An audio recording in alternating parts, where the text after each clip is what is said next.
ओम श्री गणेशाय नमः। ओम नमः शिवाय। हरे कृष्णा।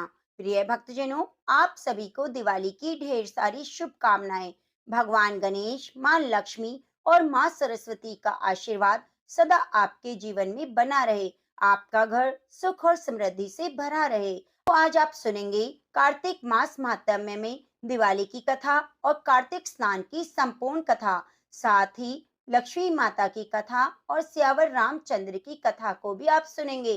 तो प्रिय भक्तों, आप कथाओं को पूरा धैर्य के साथ सुनना और कथा सुनने से पहले कमेंट बॉक्स में जय माँ लक्ष्मी जरूर लिखना। गणेश जी का मेला लग रहा था। सब मेले में जा रहे थे। एक छोटी सी लड़की थी, अपनी माँ से जिद करने लगी, मैं भी मेले में जाऊंगी। तो उसकी माँ बोली, बहुत भीड़ है, कहीं गिर जाएगी। लड़की नहीं मानी, तो उसकी माँ ने 2 लड्डू और 1 घंटी में पानी दिया और बोली, एक लड्डू गणेश जी महाराज को खिलाकर पानी पिला देना, दूसरा लड्डू तू खा लेना, पानी पी लेना। लड़की मेले में चली गई। मेला खत्म होने पर सब अपने घर आने लगे, पर लड़की वहीं बैठ गई। एक लड्डू तुमको दूं, एक लड्डू मुझको। इस प्रकार सारी रात बीत गई। गणेश जी ने सोचा, अगर लड्डू नहीं खाऊंगा तो ये लड़की घर नहीं जाएगी। ये छोटा सा रूप बनाकर आ गए और लड़की से एक लड्डू लेकर खाया और पानी पी लिया और कहा, कुछ मांग ले। लड़की बोली, अन्न मांगू, धन मांगू, लक्ष्मी मांगू, 9 खंड महल मांगू, बांदी मांगू, खूंटी हार, सेज भरतार, रुंझुन बैल, बस इतना ही मांगू। गणेश जी बोले, छोटी सी तो दिखती है, पर सब कुछ तो मांग लिया। अब अपने घर पर जा, तुझे सब कुछ मिलेगा।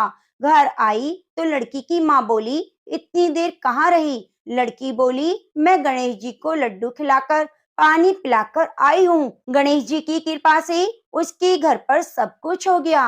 हे गणेश जी महाराज, जैसे अपने उस लड़की को दिया वैसे सब किसी को देना। कहानी कहने सुनने वाले, ओंकारा भरने वाले के घर में धन लक्ष्मी के भंडारे भरना। तो गणेश भगवान की जय। तो अब सुनते हैं श्री हरि विष्णु और माता लक्ष्मी की कहानी। तो प्रेम से बोलो, लक्ष्मीपति नारायण भगवान की जय हो। एक समय की बात है, भगवान श्री हरि विष्णु पृथ्वी लोक पर घूमने के लिए जा रहे थे। तो उन्हें जाते हुए देखकर माता लक्ष्मी ने कहा, स्वामी आप कहाँ जा रहे हैं? तो विष्णु भगवान ने कहा, मैं पृथ्वी लोक पर जा रहा हूँ। तो माता लक्ष्मी ने कहा, मैं भी आपके साथ चलती हूँ। भगवान श्री हरि विष्णु ने कहा, आप चल तो सकते हैं, लेकिन एक शर्त है। माता लक्ष्मी ने भगवान विष्णु से शर्त पूछी। तो भगवान विष्णु ने उत्तर दिया कि धरती पर चाहे कैसी भी स्थिति क्यों ना आ जाए, लेकिन आपको उत्तर दिशा की तरफ नहीं देखना है। तो माता लक्ष्मी ने विष्णु जी की शर्त मान ली और साथ चल पड़ी। चलते चलते दोनों पृथ्वी लोक पर पहुंच गए। बहुत ही सुंदर और सुहावना मौसम था। सुबह होने वाली थी। माता लक्ष्मी और भगवान विष्णु धरती पर घूम रहे थे। तभी माँ की नजरें उत्तर दिशा की तरफ गई। वहाँ बहुत ज्यादा हरियाली थी, बहुत सुंदर बगीचे थे। इतनी अच्छी भीनी भीनी खुशबू आ रही थी। तो माँ लक्ष्मी स्वयं को रोक नहीं पाई, एक बगीचे की तरफ चल पड़ी। उन्होंने बगीचे से एक फूल तोड़ा और वापस भगवान विष्णु के पास आई। तो लक्ष्मी माता के हाथ में फूल देखकर विष्णु जी की आंखों में आंसू आ गए। तो अपने पति की आंखों में आंसू देखकर लक्ष्मी जी को विष्णु जी का दिया हुआ वचन याद आ गया। वह तो टूट चुका था। तो लक्ष्मी माता विष्णु जी से माफी मांगने लगी। तो भगवान ने कहा, आपने बगीचे के मालिक से बिना पूछे फूल तोड़ा है। बिना पूछे कोई भी चीज लेना अपराध है, तो आपको इसकी गलती की सजा भुगतनी पड़ेगी। तो माँ लक्ष्मी ने भगवान विष्णु से अपने किए की माफी मांगी। लेकिन भगवान विष्णु ने कहा कि आपको माफी सिर्फ बगीचे का माली ही दे सकता है।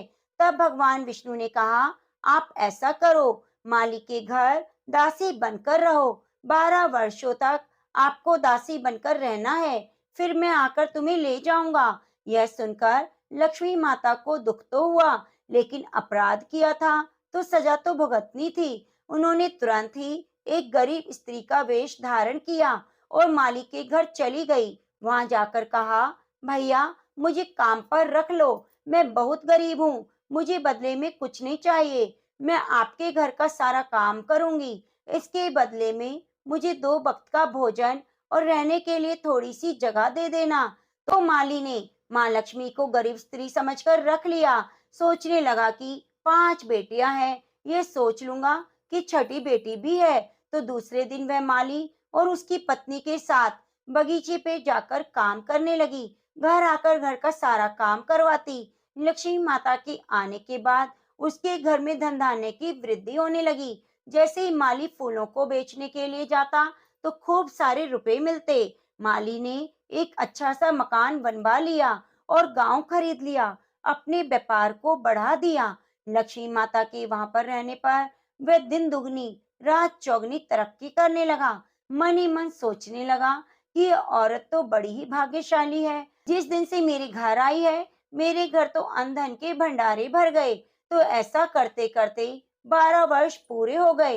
एक दिन जब माली और उसकी पत्नी बगीचे में काम करने के लिए जाने लगे, तो उन्होंने लक्ष्मी माता से कहा। लक्ष्मी माता कहने लगी, आज मैं आपके साथ नहीं जाऊंगी, मुझे घर पर थोड़ा काम है। तो दोनों बगीचे में चले गए। शाम को जब घर लौटकर आई तो देखा उनके दरवाजे पर 16 श्रृंगार किए बहुत ही सुंदर औरत खड़ी है। सोचने लगा, ये कौन है। जब उन्होंने पास आकर देखा तो माली की पत्नी ने कहा, यह तो वही औरत है जो हमारे घर काम करती थी। माली को उस औरत का लक्ष्मी रूप समझ में आ गया कि यह औरत कोई और नहीं, स्वयं लक्ष्मी माता है।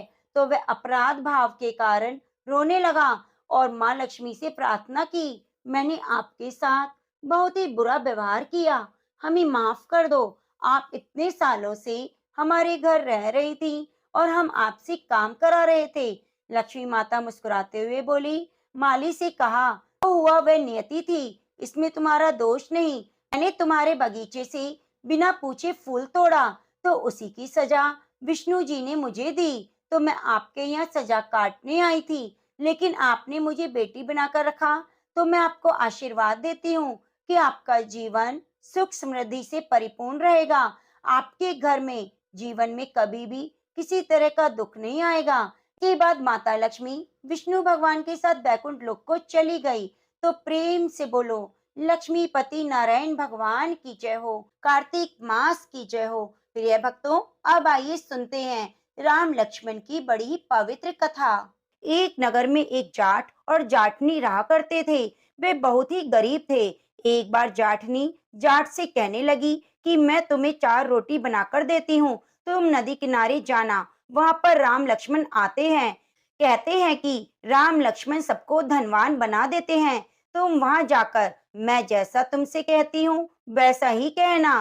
तुम राम लक्ष्मण को देखते ही कहना, राम बड़े लक्ष्मण छोटे, वो बैठे अम्बे की डाली, वो बैठे चंबे की डाली, मिट्टी का दशरथ बनावे, मक्खन मिश्री का भोग लगावे, दे परिक्रमा घर को आवे।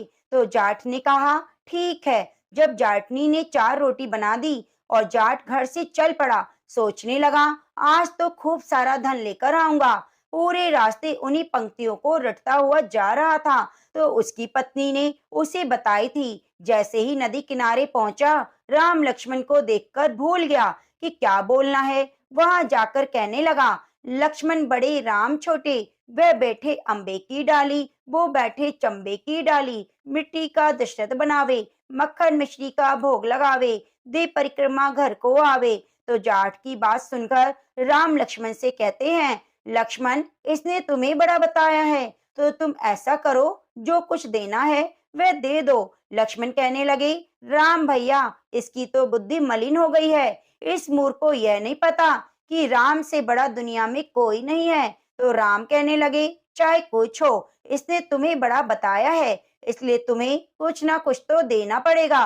तो राम जी की बात सुनकर लक्ष्मण ने एक थोथा बांस लिया, उसके अंदर सोने की मोहरें और अशर्फी भरकर उसे दे दी। तो यह देखकर बहुत ही खुश हुआ और मन ही मन सोचने लगा कि जाटनी सच कह रही थी, इन्होंने तो मुझे सच में माला माल कर दिया।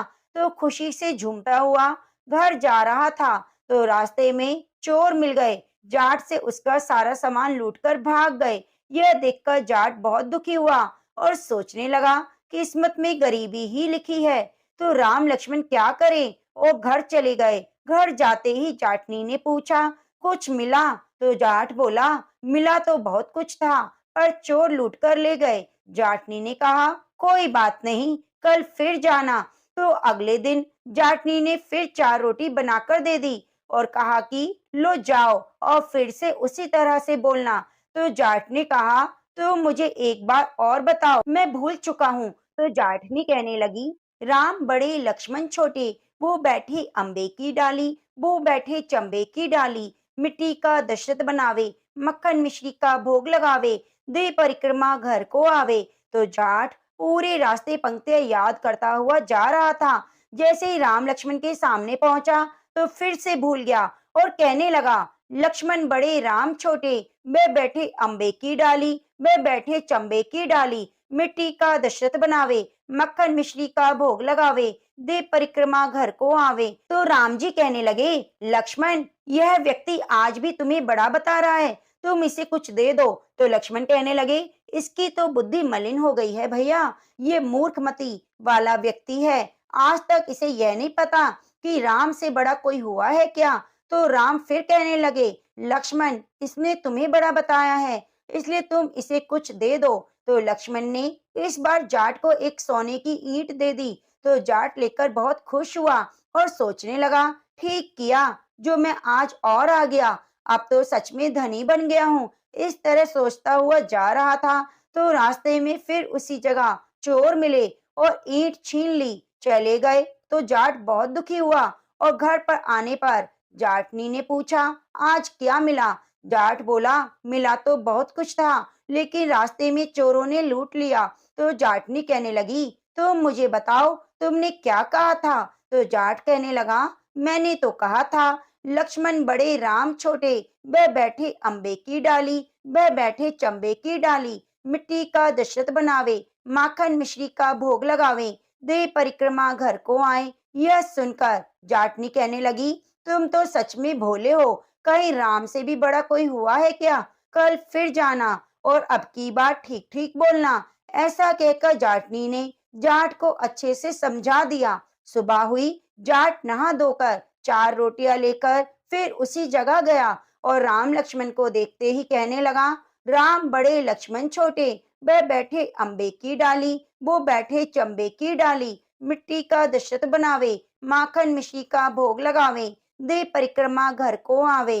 तो लक्ष्मण कहने लगे कि हे राम, आज तो इसको अकल आ गई, इसकी बुद्धि ठीक हो गई, इसलिए आज आप इसे कुछ दे दो। तो राम मुस्कुराते हुए बोले, भैया, मेरे पास क्या है देने के लिए, ये जोहड़ की मिट्टी है, ले जाओ। यह कहकर अपने हाथ से थोड़ी सी मिट्टी की डली जाट को दे दी। जाट बड़बड़ करके जाने लगा कि क्या किया मैंने, जाटनी के कहने में आ गया और उल्टा बोल दिया। इससे अच्छा तो रोजाना था, कम से कम सोना चांदी मिलता तो था, आज तो मिट्टी की डली मिली है। पर वह मिट्टी लेकर चल दिया कि जाटनी को दूंगा कि यह लो, तुम्हारे अनुसार बोलने से मुझे यह मिला है। तो फिर रास्ते में उसे चोर मिले, उन्होंने देखा कि उसके पास तो आज कुछ नहीं है, एक गमछे के पल्ले में मिट्टी बंधी है। तो यह देखकर हंसने लगे और चले गए। जाट घर पहुंचा, जाटनी ने पूछा, कुछ मिला क्या? तो जाट बोला, हाँ, तेरी उल्टी सीख के कारण आज मिट्टी लेकर आया हूँ। तो जाटनी बोली, कोई बात नहीं, कुछ तो लेकर आए, बाकी 2 दिन तो खाली हाथ आए थे। ठीक है, आपकी लाई हुई मिट्टी कुछ न कुछ तो काम आएगी। इस मिट्टी से मैं चूल्हे को लीपकर घर का आंगन लीप सकती हूँ, तुलसी का गमला लीप सकती हूँ। इस तरह कहकर जाटनी ने उस मिट्टी को लेकर तुलसी के पौधे के नीचे रख दिया और खाना खाकर सो गए। सुबह सवेरे उठे तो देखा सारे घर में हीरे मोती जगमगा रहे हैं। तो जाटनी ने जल्दी से जाट को उठाया और कहा, यह देखो। यह देखकर जाट कहने लगा कि हाँ, अब मेरी समझ में आ गया कि भगवान राम ही सबसे बड़े हैं, जिन्होंने मिट्टी को हाथ लगाया और वह सोना बन गया। उसके बाद दोनों पति पत्नी सुबह जल्दी उठकर स्नान करते, तुलसी माता की पूजा करते, राम लक्ष्मण की कथा सुनते। ऐसा करने से उनके घर में अंधन का वास हो गया और 10वें महीने में जाटनी ने एक सुंदर पुत्र को जन्म दिया। हे राम जी, कार्तिक मास में कथा सुनने से जैसा फल आपने जाट जाटनी को दिया, वैसे सबको देना। जो आपकी कथा को श्रद्धा भाव से सुने, सुनाए, हुंकारा भरे, उसकी सभी मनोकामनाओं को पूरी करना। तो प्रेम से बोलो, सियावरी रामचंद्र भगवान की जय। एक माँ बेटी थी। बेटी का नाम राई था। वे बहुत ही सुंदर और सुशील थी। भगवान कृष्ण की पक्की भक्त थी। एक बार भगवान कृष्ण उसकी परीक्षा लेने के लिए बांसुरी बेचने वाला बनकर आए और आवाज देने लगे। आवाज सुनकर राई अपनी माँ से बोली, मुझे भी बांसुरी चाहिए। माँ बोली, मैं पैसे कहाँ से लाऊं?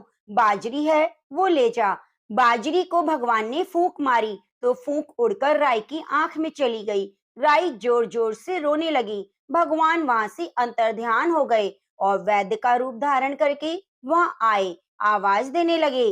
राई की माँ बाहर आई और बोली, वैद्य जी, मेरी बेटी की आंख में फूस गिर गया है, उसे निकाल दो। भगवान बोले, अगर मैं फूस निकालूं तो उसका विवाह मेरे साथ करना पड़ेगा। राय की माँ तैयार हो गई। सगाई कर दी। कार्तिक शुक्ल 11 के दिन विवाह निश्चित किया गया। माँ सोचने लगी, बेटी को क्या दूं? सोने की दुकान पर जाकर बोली, मेरी राय के लिए लौंग और बिछिया घड़ दो। सुनार बोला, मुझे समय नहीं, मैं तो कृष्ण भगवान के गहने बना रहा हूँ। हलवाई और बनिया वहां पर भी गई तो उन्होंने भी यही जवाब दिया। माँ तो घर आ गई। अब क्या करे? वो घर आई, झोपड़ी महल में बदल गई। आनंद हो गया। ठाठ से विवाह की तैयारियां होने लगी। भगवान बारात लाए। माँ ने खूब ठाठ से राई का विवाह भगवान कृष्ण के साथ कर दिया। भगवान राई को लेकर द्वारका आए तो राई के महल में ही रहने लगे। दूसरी रानियां चिढ़ने लगी। सावन में राई अपने मायके गई। भगवान ने सोचा, राई के तीज भेजूं। 7 जरी की बेस और 5 सोने की पाजेबें रखी। 2 हंसों को बुलाया और बोले, सीधे राय के पीहर जाना, कहीं रुकना मत। राधा रुक्मण को पता चला तो उन्होंने हंसों को अपने महल में बुलाया और कहा, थोड़े मोती चुग लो। हंस आ गए, मोती चुगने लगे। राधा रुक्मण ने सारा सामान निकालकर उसमें फटे पुराने कपड़े और 5 कांटे बांध दिए। पोटली हंस को दे दी। हंस सामान लेकर राय के पास गए। राय खुशी से नाचने लगी। जैसे ही पोटली खोली, 5 उंगलियों में 5 कांटे चुभ गए। राई बहुत दुखी हुई। सावन खत्म हुआ। भगवान लेने आए। राई भगवान से बोली नहीं। भगवान आए तो राई दूर दूर हो जाए। भगवान ने सोचा, कोई बात नहीं। राई फिर भी नहीं बोली। इतने पर भी राई भगवान को अपने महल में ले आते हैं। राई भगवान को भोजन में दही जरूर देती थी। एक दिन भगवान ने सोचा कि राई मुझसे बात नहीं करती, इसके लिए कोई योजना बनानी पड़ेगी। तो एक दिन भगवान बिल्ली का रूप धारण करके राई के महल में आए और सारी दही खा गए। अब राई दही कहाँ से लाए? भगवान गुजरी का रूप बनाकर दही बेचने आ गए। राई नीचे जाकर बोली, थोड़ा दही दे दो। गुजरी रूप भगवान बोले, राई, तुम उदास क्यों हो? हमने सुना है आप भगवान से नाराज हैं। राई बोली, तुझे क्या मतलब? तू जा। तो गुजरी रूप भगवान बोले, हम सहेली जैसी हैं, तो मन की बात कहो, मैं किसी को नहीं कहूंगी। राई ने सारी बात कही। सुनते ही भगवान को अचंभा हुआ और वे असली रूप में आ गए और बोले, ये कैसे हो सकता है? मैंने तो जरी की साड़ी भेजी थी, सोने की पाजेब भेजी थी। भगवान ने हंसों को बुलाकर पूछा, तुम कहीं रुके तो नहीं? हंस बोले, राधा रुक्मण के महल में रुके और कहीं नहीं रुके। भगवान ने राधा रुक्मण को बुलाया और पूछा, आपने ऐसा क्यों किया? वो बोली, हमारे महल में आप नहीं पधारे, इसलिए हमने ऐसा किया। भगवान बोले, अगर आप हमें प्रेम से बुलाते तो हम जरूर आते। फिर भगवान बोले, कार्तिक का महीना राई को दूंगा, 5 दिन पचतिथिया राधा रुक्मण को और 11वां सत्यभामा को दूंगा। भगवान ने सबको मान दिया। हे भगवान, राधा रुक्मण राय को मान दिया, वैसे सबको देना। घटती को पूरी करियो, पूरी का प्राण छोड़ दो, भूल चूक माफ कर दो। तो प्रेम से बोलो, राई दामोदर भगवान की जय। प्रिय भक्तजनों, अब आइए सुनते हैं पीपल पथवारी की कथा। एक गुजरी थी, उसने अपनी बहू से कहा, तू दूध दही बेच। तो वह दूध दही बेचने चली गई। कार्तिक का महीना था, सब औरतें पीपल को सींचने आती, तो वह भी बैठ गई। औरतों से पूछने लगी, तुम क्या कर रही हो? तो औरतें बोली, हम तो पीपल पथवारी सींच रही हैं। उसने पूछा, इससे क्या होता है? औरतों ने जवाब दिया कि इसको करने से ईंधन मिलता है, वर्षों का बिछड़ा हुआ पति मिलता है। तो उस गुजरी ने कहा, तुम तो पानी सींच रही हो, मैं दूध दही से सींचूंगी। तो वह बहू बेचने के लिए जो दूध दही लाती, उससे पथवारी माता को सींचती। उसकी सास रोज कहती, तू दूध दही बेचकर पैसे लाकर दे। तो उसने कहा, कार्तिक का महीना पूरा हो जाएगा, तब ला दूंगी। कार्तिक का महीना पूरा हो गया। पूनम के दिन गुजरी की बहू पीपल पथवारी के पास जाकर बैठ गई। पीपल पथवारी ने पूछा, तू यहाँ क्यों बैठी है? उसने कहा, मेरी सास दूध दही के पैसे मांगती है। तो पीपल पथवारी ने कहा, मेरे पास पैसे नहीं, ये भाटे डंडे पान पत्ते पड़े हैं, वह ले जा, गुल्लक में रख देना।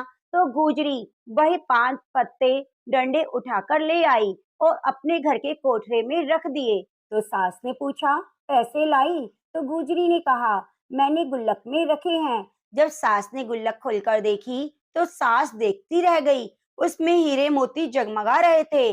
पत्तों का धन हो गया। सास बोली, बहू इतना पैसा कहाँ से लाई? बहू ने आकर देखा, बहुत धन था।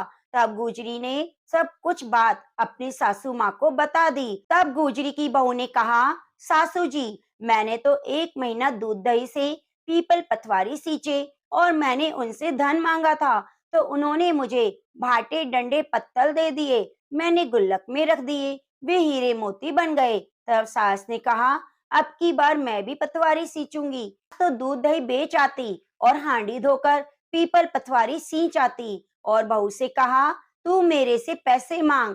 तो बहू ने कहा, कभी बहू ने सास से हिसाब मांगा है? सासू महीने के आखिर में पीपल पथवारी पर जाकर धरना देकर बैठ गई। तो पीपल पथवारी ने कहा, तू यहाँ कैसे बैठी है? तो सास बोली, मैंने तो सारा दूध दही तुझ पर चढ़ा दिया, बहू मुझसे हिसाब मांगती है, अब बता मैं क्या दूंगी? तो पीपल पथवारी बोली, जैसे मैंने बहू को दिया वैसे तू भी ले जा, डंडे पत्ते पान भाटे। तो वह सासू खूब सारे डंडे पत्ते पान भाटे कट्टा भरकर ले आई और बोरे को लाकर गुल्लक में रख दिया।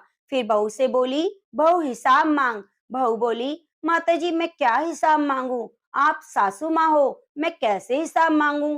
तो वह बोली, नहीं हिसाब मांग। तो बहू ने सास से हिसाब मांगा। तो वह बोली, जा गुल्लक खोलकर देख ले, उसमें रखे हैं। तो बहू ने खोलकर देखा, उसमें कीड़े कचरे हो रहे हैं। बहू ने सास से कहा, यह क्या है? तो सास देखकर बोली, पीपल पथवारी ने तुझे ईंधन दिया, मुझे कीड़े मकोड़े दिए। तब पीपल पथवारी बोली कि बहू तो निस्वार्थ सींचती थी और सासू धन की भूख से सींचती थी, इसलिए हे पीपल भगवान, हे पथवारी माता, जैसे बहू पर प्रसन्न हुए वैसे सब पर प्रसन्न होना, जैसे सास पर आए वैसे किसी पर मत आना।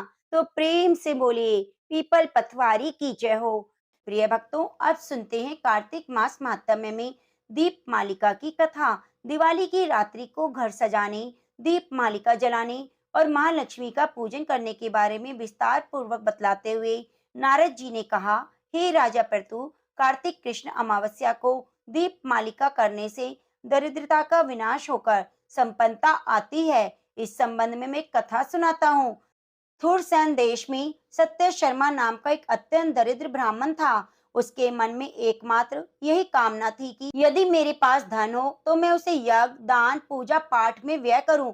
अपनी दरिद्रता के निवारण का उपाय पूछने पर एक विद्वान ने उन्हें बताया कि तुम शिव जी की आराधना करो। ब्राह्मण सत्य शर्मा ने सच्चे हृदय से भगवान शिव की उपासना प्रारंभ की। एक वर्ष बीतने पर शिव जी ब्राह्मण का रूप धारण करके उसके पास आए और बोले, हे विप्र, धन प्राप्ति के लिए तुम राजा के पास जाकर उससे वरदान मांगो कि कार्तिक अमावस्या को तुम्हारे सिवा कोई अपने घर में दीपक न जलावे। ब्राह्मण ने ऐसा ही किया। राजा ने उसकी बात स्वीकार करके कार्तिक कृष्ण चतुर्दशी को सारे शहर में ढिंडोरा पिटवा दिया कि अमावस्या को कोई भी अपने घर में दीपक न जलावे। राजा की आज्ञा मानकर अमावस्या की रात्रि को किसी ने भी दीपक नहीं जलाया।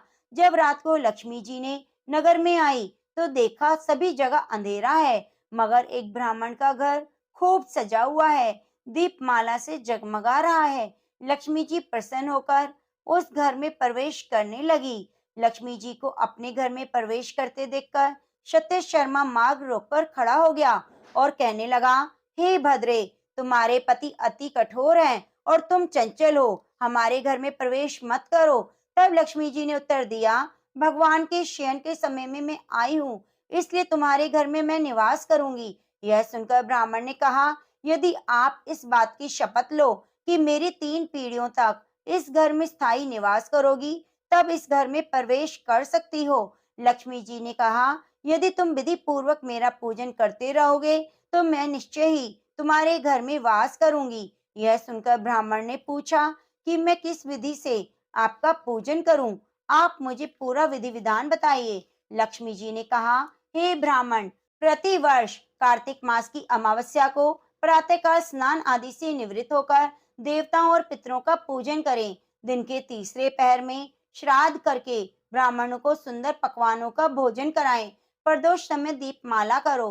तुलसी के समीप ब्राह्मण के घर में देव मंदिर, चौरास्ता, शमशान और गौशाला में दीप जलाएं। इस दिन बालक, वृद्ध, रोगी के अतिरिक्त अन्य कोई भोजन ना करें। सायकाल स्वस्ति वाचन पूर्वक गणेश जी और कुबेर जी का पूजन करें। उसके बाद लक्ष्मी जी का पूजन करो।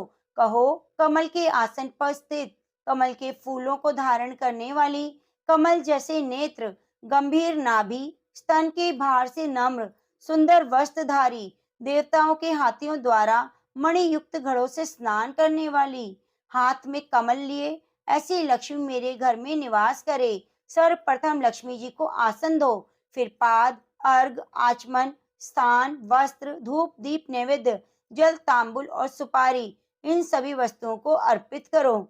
दीप माला जलाओ और समस्त रात्रि भगवान का भजन कीर्तन करो।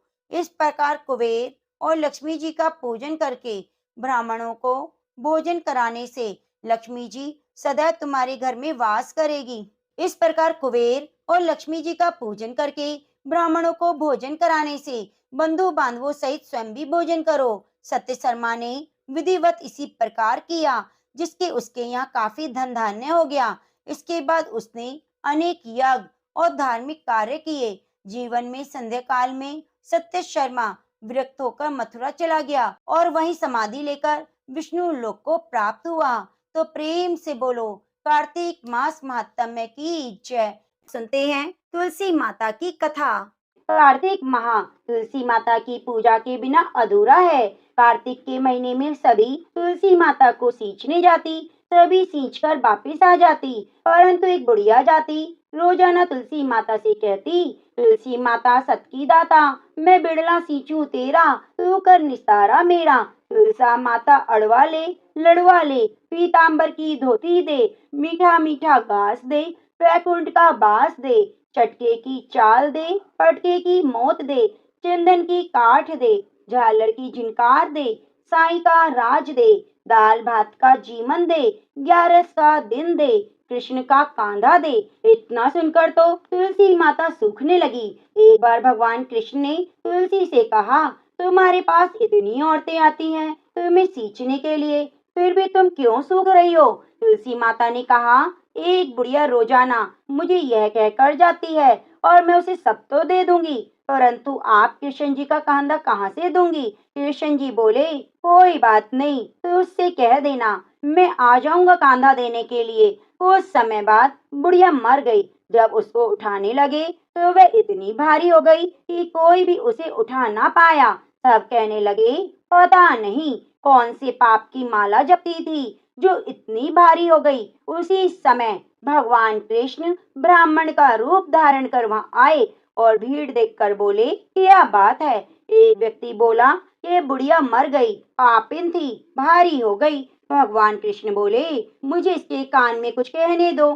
सबने कहा, ठीक है भाई, तू भी कह ले, अपने मन की पूरी कर ले। भगवान ने जाकर बुढ़िया के कान में कहा, बुढ़िया माई, तू बिड़ला सींचे मेरा, मैं करूँ निसारा तेरा। बुढ़िया माई अड़ुआ ले, गड़फवा ले, पीतांबर की धोती ले, मीठा मीठा घास ले, बैकुंठ का बास ले, चटके की चाल ले, पटके की मौत ले, चंदन की काठ ले, झालर की झिनकार ले, साईं का राज ले, दाल भात का जीमन ले, और ले कृष्ण जी का कांधा, मेरा कांधा ले। और इतना सुनते ही बुढ़िया हल्की हो गई, भगवान कांधे पर ले गए, उसकी मुक्ति हो गई। हे तुलसी माता, जैसे तुमने बुढ़िया माई की मुक्ति करी, वैसे हमारी भी मुक्ति करना। कृष्ण भगवान, जैसे आपने बुढ़िया माई को कांधा दिया, वैसे हमें भी देना। तो प्रेम से बोलिए, तुलसी माता की जय हो। भक्तजनों, अब आइए सुनते हैं लपसी तपसी की कथा। यह कथा हमें हर कथा कहानी में जरूर सुननी चाहिए। एक लपसी था, एक तपसी था। तपसी तो भगवान की तपस्या करता। लपसी रोजाना सवा सेर का हलवा बनाकर भगवान को भोग लगाकर राली हिलाकर जीम लेता। एक दिन दोनों में झगड़ा हो गया। तपसी बोला मैं बड़ा, तपसी बोला मैं बड़ा, क्योंकि मैं भगवान की तपस्या करता हूँ। नारद जी बोले तुम्हारा फैसला मैं करूंगा। दूसरे दिन तपसी नहाकर आने लगा तो नारद जी ने 1.25 करोड़ का मुंदड़ा तपसी के आगे गिरा दिया। उसने आंखें खोलकर देखा तो मुंदड़ा पड़ा हुआ था। उसने उठाकर पैर के नीचे दबा लिया और तपस्या करने लगा। उधर लपसी ने 1.25 सेर का हलवा बनाकर भगवान को भोग लगाकर ट्राली हिलाकर जीम लिया। इतने में नारद जी आए, दोनों को अपने पास बिठाया। दोनों पूछने लगे बताओ नारद जी कौन बड़ा। नारद जी ने तपसी से कहा अपना पांव हटाओ। पांव हटाते ही मुंदड़ा निकला। तब नारद जी बोले तुमने इसे चुराया, इसलिए तुम्हारी तपस्या भंग हो गई। लपसी बड़ा है। तपसी कहने लगा मुझे मेरी तपस्या का फल कैसे मिलेगा। नारद जी बोले तेरी तपस्या का फल कार्तिक नहाने वाले देंगी। सब कहानी कहकर तेरी कहानी नहीं कहेंगी, कार्तिक का फल तुझे मिलेगा। धोती देकर अंगोछा नहीं देंगी तो उसका फल तुझे मिलेगा। सीधा देकर दक्षिणा नहीं देंगी, ब्राह्मण जमाकर दक्षिणा नहीं देंगी, दीवा चास के हाथ न जोड़े तो तुझे पुण्य मिलेगा। कपड़ा देकर बटन न लगाए, दाहिने हाथ से नाड़ा बांधे तो सबका फल तुझे मिलेगा। इतना कहकर नारद जी चले गए। तो प्रेम से बोलिए कार्तिक मास की जय हो। प्रिय भक्तजनों, अब आइए सुनते हैं तुलसी चालीसा। तुलसी महारानी करु बिन सिर नाय, जो मम हो संकट विकट दीजिए माति नशाए। नमो नमो तुलसी महारानी, महिमा अमित न जाए बखानी। दियो विष्णु तुमको सन्माना, जग में छायो सुयस महाना। विष्णु प्रिया जय जयति भवानी, तिहु लोक की हो सुख खानी। भगवत पूजा कर जो कोई, बिना तुम्हारे सफल न होई। जिस घर तब नहीं होए निवासा, उस घर करहि विष्णु नहीं बासा। करे सदा जो तब सुनित सुमरण, ते ही के काज सब होए पूरण। कार्तिक मास महात्म्य तुम्हारा, ताको जानत सब संसारा। तब पूजन जो करे कुंवारी, पावे सुंदर वर सुकुमारी। कर जो पूजा नित प्रति नारी, सुख संपत्ति से होए सुखारी। वृद्धा नारी करे जो पूजन, मिले भक्ति होवे पुलकित मन। श्रद्धा से पूजे जो कोई, भवनिधि से तर जावे सोई। भागवती यज्ञ करावे, तुम बिन नहीं सफलता पावे। छायो तब प्रताप जग भारी, ध्यावत तुम्हें सकल चितधारी। तुम्ही मातृ यंत्रण तंत्रण में, सकल काज सिद्धि होवे क्षण में। औषण रूप आप हो माता, सब जग में तब यश विख्याता। देव ऋषि मुनि ओ तपधारी, करत सदा तब जय जयकारी। वेद पुराण न तब यश गाया, महिमा अगम पार नहीं पाया। नमो नमो जय सुख कारिणी, नमो नमो जय दुख निवारिणी। नमो नमो सुख संपत्ति देनी, नमो नमो अग काटन छेनी। नमो नमो भक्त दुख हरणी, नमो नमो दुष्टन मद छेनी। नमो नमो भव पार तारणी, नमो नमो परलोक सुधारणी। नमो नमो निज भक्ति उवारणी, नमो नमो जन काज सवारणी। नमो नमो जय कुमति नशावनी, नमो नमो सब सुख उपजावनी। जयति जयति जय तुलसी माई, ध्याऊं तुमको शीश नवाई। निज जन जानी मोहि अपनाओ, बिगड़े कारज आप बनाओ। करो विनय मैं मात तुम्हारी, पूर्ण आश करो हमारी। शरण चरण कर जोरी मनाओ, निज दिन तेरे ही गुण गाओ। करो मात अब मोह पर दाया, निर्मल होए सकल मम काया। मांगो माती है वर दीजे, सकल मनोरथ पूर्ण कीजे। जानू नहीं कछु नेम अचारा, क्षमो मात अपराध हमारा। 12 मास करे जो पूजा, तसम जग में और न दूजा। प्रथमे गंगा जल मंगवावे, फिर सुंदर स्नान करावे। चंदन अक्षत पुष्प चढ़ावे, धूप दीप नैवेद्य लगावे। करे आचमन गंगा जल से, ध्यान करे निर्मल हृदय से। पाठ करे चालीसा की, स्तुति करे मात तुलसा की। यह विधि पूजा करे हमेशा, ताकि तन नहीं रहे कलेशा। करे मास कार्तिक का साधन, सोबे नित पवित्र सिद्ध हुई जाहि। यह कथा महा सुखदाई, पढ़े सुने सो पवतर जाई। यह श्री तुलसी चालीसा, पाठ करे जो कोय। गोविंद सो फल पावही, जो मन इच्छा होय। प्रेम से बोलिए तुलसी माता की जय हो, शालिग्राम भगवान की जय हो। प्रिय भक्तजनों, कथा को अंत तक सुनने के लिए आपका बहुत बहुत धन्यवाद। आप हमारे चैनल को सब्सक्राइब जरूर कीजिए, क्योंकि नित्य प्रति कार्तिक मास की कथाएं, व्रत त्योहार की कथाएं और साथ में भगवत गीता का भी हम रसपान कराने जा रहे हैं। तो आप हमारे चैनल को सब्सक्राइब करके चैनल पर कथाओं को सुनना न भूलें। धन्यवाद।